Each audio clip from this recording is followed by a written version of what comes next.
संधी दिल्याबद्दल तुम्हा सर्वांना नमस्कार. माझं पूर्ण नाव आहे इंगळे यशवंत तानाजी.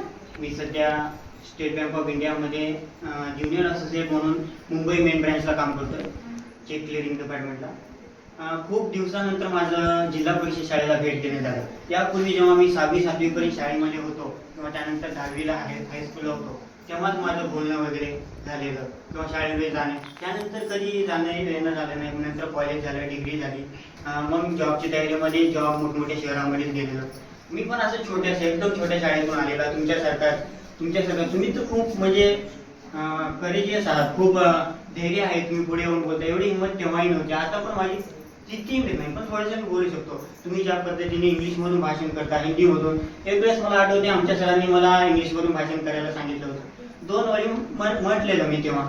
मग तिसऱ्या वेळीपासून माझं पण ABCD झाले. मग जय हिंद, जय भारत, जय महाराष्ट्र म्हणून मी पण असाच बसलेला. पण तुमच्यामध्ये धैर्य, शौर्य आणि तुमचा आवाज हे ऐकून मी भारावून गेले. तुम्ही 7च लोक आहात पटसंख्येवर, सरांनी सांगितलं मला सकाळी.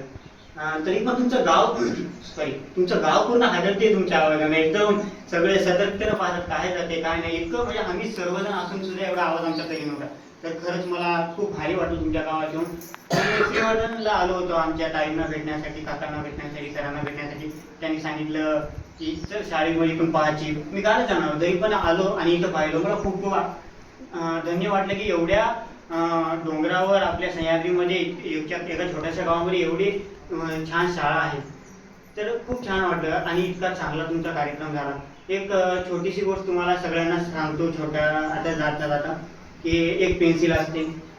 ती पेन्सिल रोज रडत असते की मला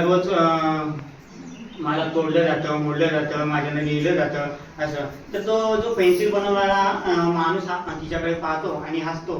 ती म्हटलं जातं की तुला तोडलं जातं, तुझ्यावर प्रहार केला जातो, तुला शाप केलं जातं, तेव्हा तर तुझ्यानं सुंदर अक्षर येलं जातं. त्या प्रकारे जसं आपल्या शिक्षक फटकारतात, बोलतात, शिव रागवतात, तेव्हा ते कशासाठी रागवतात? आपल्या भल्यासाठी, आपलं चांगलं व्हावं म्हणून.